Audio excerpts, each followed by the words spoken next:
Easy now, welcome back to Grand Prix World and Arrows. Today at Leafield we have much to talk about. We are still burning through our budget at a passable pace, but as we've already discussed, a lot of that was sort of temporary spending. That's not necessarily something we have to commit to long term. Our diffuser goes into the wind tunnel. That means by round 10, which I believe is Austria, we should have a new diffuser on our car. That's excellent news. I think ideally a 3 upgrade season would be good, but I'm not counting my chickens. We have a reliability upgrade on the brakes to bring. I think that's good. I'm gonna next, I think, pick up a performance upgrade. I'm gonna go for the clutch. And we have hopefully a level 4 servo brake to put on the car. But apparently not. Apparently not. Sorry, I'm going to try for a level 5 active suspension system. We're not getting anywhere else, so maybe we're just specialised. Who even knows? Let's put that technology upgrade on the car. We've got a full set of spare parts. We have completed our testing program entirely for the season, in terms of development at least. So no worries on that front. We do still have to run some testing though to make sure we're picking up points in important areas. I think 190 miles of testing is plenty. So we will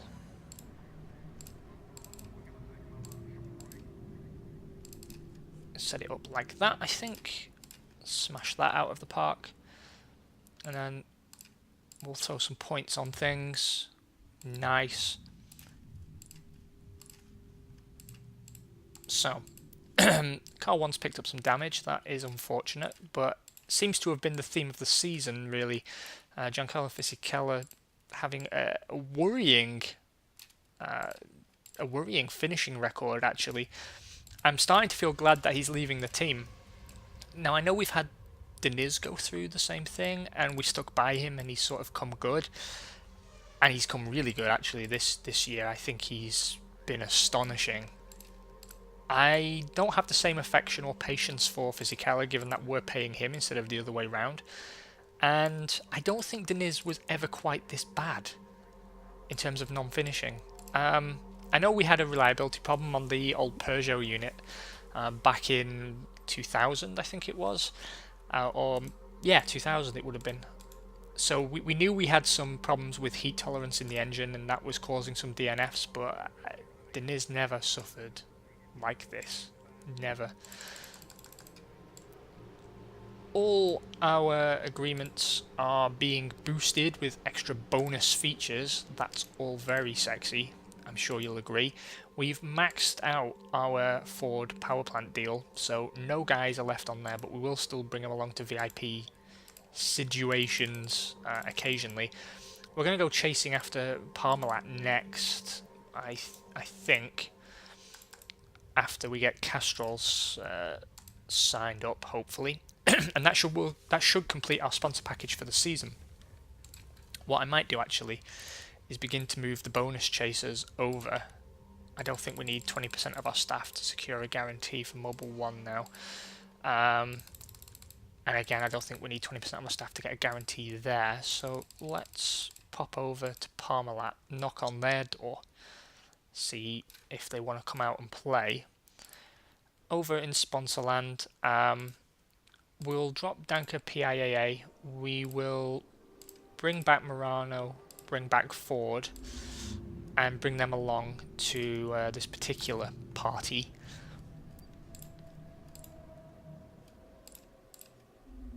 The clothing deal, we might get it before the end of the season. I don't want to hold my breath. We're closing in on repeating our budget figure for this year. We should actually find ourselves slightly above last year's budget, and I don't really think we can bring in much more money than that going forward without switching engine suppliers.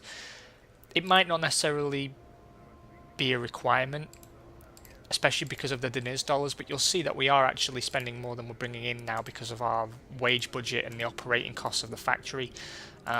that's something else that I've never really touched on, but your factory does actually cost money to operate, as you would expect. You have overheads. There was something I wanted to do in here, but I've forgotten what it was, so it obviously can't be important. I've repaired the cars, I think. Yes, I have. Good job, me. So we should get ourselves set up for our home Grand Prix. We'll set Physico up for cold weather, obviously. Easy on the brakes.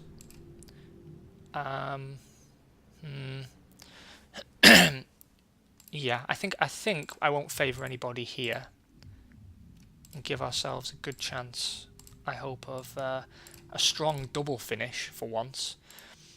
Got no new power units to play with, of course. I'm trying to find out if we have... Yes, it's a new wet weather tyre that we have to play with. Everything else is as developed on our car as it's going to be. It would have been nice to have the diffuser ready earlier, but it's very rare that I've found you can embark on a car improvement at round 2. Usually it's round 3 before you can really begin developing your chassis. Righty dokie. If I step off my microphone cable for just a moment. See what we can do here. I'm getting a little bit sick. 15 degrees and dry, so a very cool day for qualifying. I haven't really been keeping track, but that should boost engine power for everybody. For us in particular, I don't know how our car synergizes with those conditions, but they must do something. We're moving closer. We're moving closer to those all-important pole positions that we've never been able to get before. Johnny Herbert takes a surprise pole position for Jordan on a 1:23.613. That's a very, very impressive turn up for the books, actually. Denying Alexander Wurt's pole for only the second time this season. He's Ferrari lining up second, fraction of a fraction of a fraction behind. Fisichella outqualifies Deniz, surprisingly, although it's a very narrow margin. He's about a tenth off the back of Wurt, so not quite there yet, but a definite improvement in our qualifying form. So encouraging result nevertheless. Celso Moreira takes 5th, and David Coulthard's McLaren lines up 6th. Down in Loser Town, Prost still prop us all up, and Stewart and Tyrrell still kicking around the same level as well. 22 degrees and light rain for race day. That should actually help Deniz, which we're always pleased to see. Fisico we will be one-stopping. You know, and if he takes a win, that's all the better, because I ideally want to have a close run thing. I want both drivers bringing in the points, but it just hasn't been that way so far. Let's see what we can achieve. Ooh, that's painful. An accident takes out Pedro Deniz, and electronic failure brings Giancarlo Fisichella's arrows to a halt. A lot of engine failures at this Grand Prix. Stefan Sarazan's Tyrrell, Johnny Herbert's Jordan, Juan Pablo Montoya's Jordan, and Celso Moreira's Ferrari all succumbing to engine failure. I don't know what power unit Jordan are running, I forget, but that's not a good sign. Takagi's Benetton had a brake failure, and a driver mistake from Jan Magnussen totaled his Stewart. So the winner on this occasion was Alexander Wurz for Ferrari. Very impressive form from him, actually, lapping everyone up to and including Eddie Irvine in 3rd. Mika Hakkinen takes 2nd, and obviously Eddie Irvine rounding off your podium. The points-paying positions remaining go to Schumacher, Coulthard, and Jean Alesi's Sauber. Good job indeed. Pedro Deniz continues to lead the Drivers' World Championship, although his lead has obviously been eaten into a little bit. Alexander Wurz stays on in 2nd with 38 points, Michael Schumacher in 3rd on 29, and Giancarlo Fisichella remains in 4th on 24 points. In the Constructors, we continue to lead. It's Williams now. I thought it was Ferrari, so Williams must have leapfrogged at some point. or I'm confusing my playthroughs.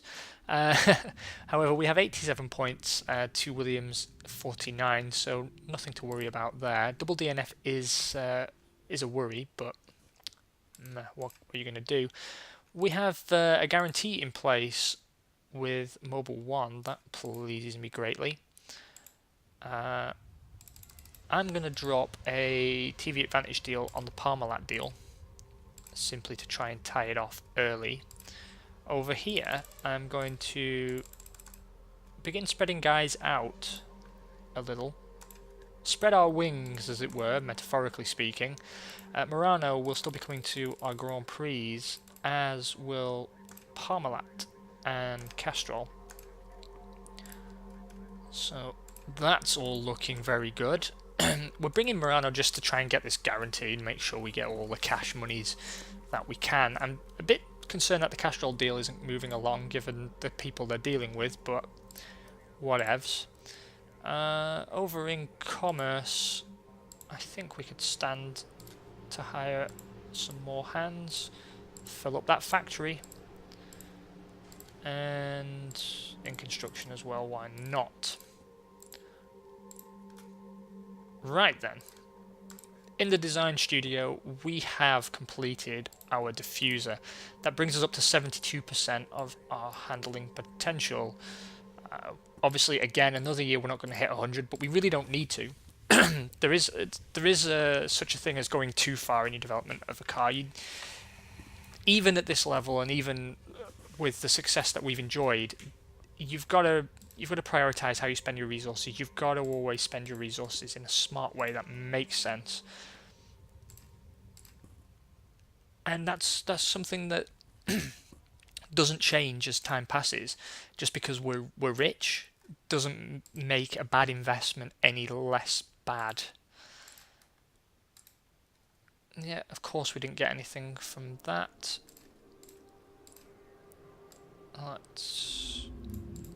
Let's divide the labour a little bit better.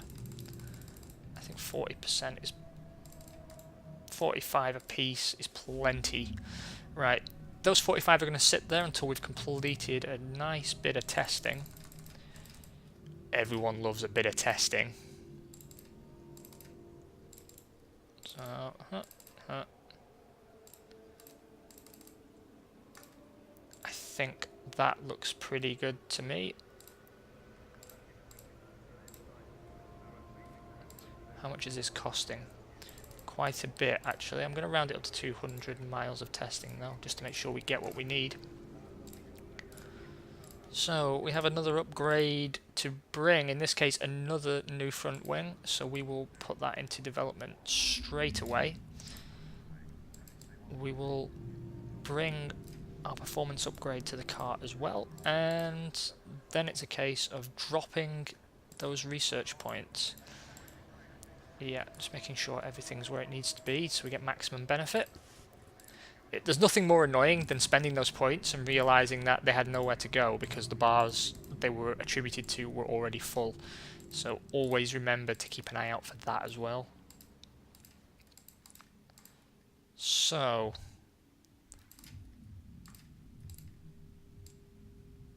wear and damage are not really a problem for us right now. We're still losing money, but again, that's going to start to ease off.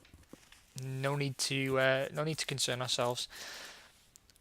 We will find now that the biggest increase in expenditure is going to be through hiring staff. I think I'm pretty much done with hiring staff at this stage. What I've done is strengthen the construction department and the commercial department to account for attrition in the off-season. I really don't see us hiring personnel much more frequently now. Again, no development to worry about. It's a relaxing life at the top, isn't it? So we're just now holding out for the guarantee for Murano and to complete our final two sponsor positions, and then we're good. Now bear in mind, we are actually losing money with a pay driver. So actually it's quite good to display this to you, because the assumption would usually be that a team with a complete sponsor package that has won multiple championships should be able to cover the cost of hiring your Häkkinens, your Schumachers, And we could if we spent our budget differently, but we're taking the team-led, tech-focused approach. Our aim is to have the best car that we can rather than the best driver, and that means investing in infrastructure. Once we have completed these upgrades as well, we should be saving around $1 million per Grand Prix. That's going to make a big difference too. But it just goes to show how easy it is to be losing money even at this level. We've got enough to make it through this season without any worries, and then we'll start rebuilding our cash reserves again next season, or reinvesting that million into additional staff salary when the time is right. Never make an early decision on those things. It's important, I feel, to play things by ear, to give things a round or two to develop so you understand exactly what's happening. Never react on a knee-jerk to a sudden loss or a sudden massive gain in your budget, because that could be a very transient occurrence. So, with the tutorialized, I'm not even bothering spying on other teams at the moment because they've got nothing that we want. I'm just going to focus on the performance attributes and trust that the car is balanced enough to make things happen, particularly with the new upgrade package. No new toys to go on either machine. It's a little bit sad. Sod it, we'll report the level 3 automatic gears, but I don't think there's really any point. Right, off to Austria. I do love that circuit as well. So, 28 degrees and dry for qualifying. It's good to have a dry qualifying, that might help us out. Since I think it's the Williams is actually surprisingly quick in the wet. Let's see what we can do. Oh yes, yes, we've done it. For the first time, and it is, I believe, our first pole position.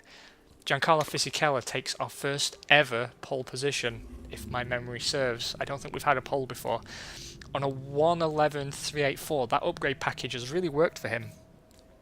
With the tyres.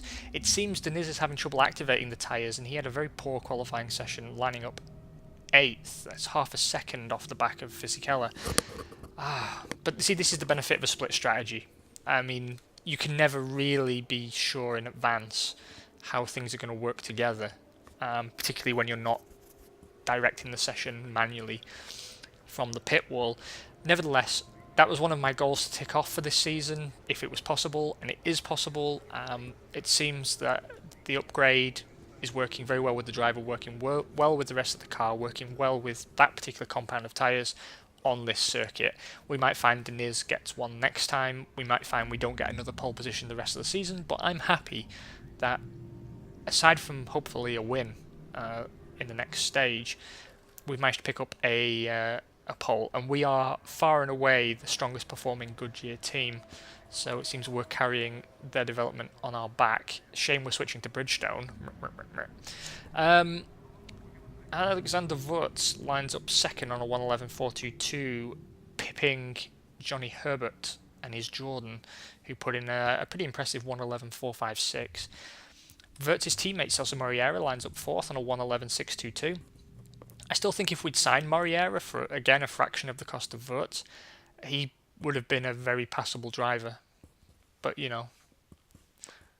David Coulthard and Mika Hakkinen take 5th and 6th respectively for McLaren, and Juan Pablo Montoya's Jordan outqualifies Peders in his Arrows.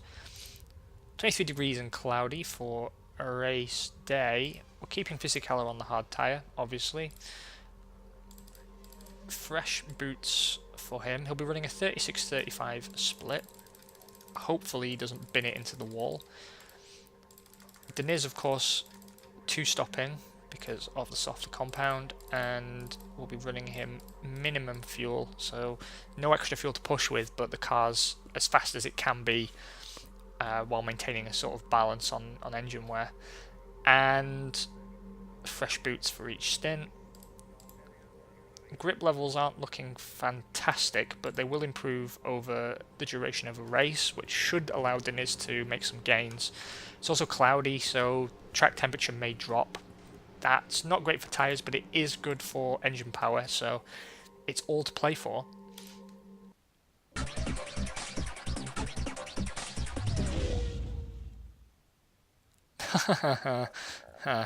Pedro Diniz takes the win, 128.53, 178, and an incredible gap again to Alexander Wurtz's Ferrari. 129.23.789. The podium's rounded off by David Coulthard's McLaren, and a strong points finish for Johnny Herbert, Eddie Irvine, and Johnny Newhouse. Minardi again getting onto the points board. We lapped everyone up to and including Ricardo Rossit's Tyrrell in 11th 3 times, and everyone up to and including Eddie Irvine in 5th at least once. It was a clutch failure that took out Giancarlo Fisichella. He's having no luck this season. But again, he got a pole position, so I think we can be pleased with both drivers, and who knows how it would have finished if both cars had made it to the checkered flag. Pedro Diniz continues to lead the Drivers' Championship, 73 points to Alexander Wurtz's 44. Michael Schumacher stays third on 29, and Fisichella continues to hang around in fourth, 24 points for him. In the Constructors, we continue to lead, 97 points to Williams' 51. Can't say fairer than that. Let's see if we got any... Oh, we did. We did indeed. One of our potential sponsors are signed with someone else. Parmalat, you bastards, screwed us over. So we're going to drop the success card on Castrol, and we're going to try and pick up Zepter. So let's make sure we're inviting them to a party. So we now have guarantees from all our major sponsors. That's very, very pleasing. We're starting to get bonuses as well from Danker and PIAA, which should again boost our revenue. We've completed a team clothing deal with very high demand, so let's sign that. We will be getting 50 grand per Grand Prix. Again, not a great deal of money, but every little helps. I'll leave 5% on negotiating that deal for a fan club. And the guys that we now pulled back, I will move over to supplement our efforts elsewhere. I'm going to try and speed up our race for a guarantee from our 2 long-term sponsors. I think 25 and 30% of our staff is enough to get those deals tied up. We're going to drop Morano for the next Grand Prix, and instead we will bring along Danker. We'll bring along Danker. Again, just trying to chase those final dollars that we can squeeze out of them. Over in the design office, we've completed stage 1 of new front wing, so sexy stuff. We've got a reliability upgrade for the hydraulics. I'm now going to invest some time in a clutch reliability upgrade, and we're not quite on the level of producing a driver aid design per Grand Prix anymore, but that's fine since it wasn't really getting us anywhere. I'm going to build this technology upgrade, and then I'm going to wish you a very, very pleasant evening, and I will talk to you tomorrow. There's going to be a lot of Grand Prix World this week, so hold on to your hats. Take care, guys. Bye-bye.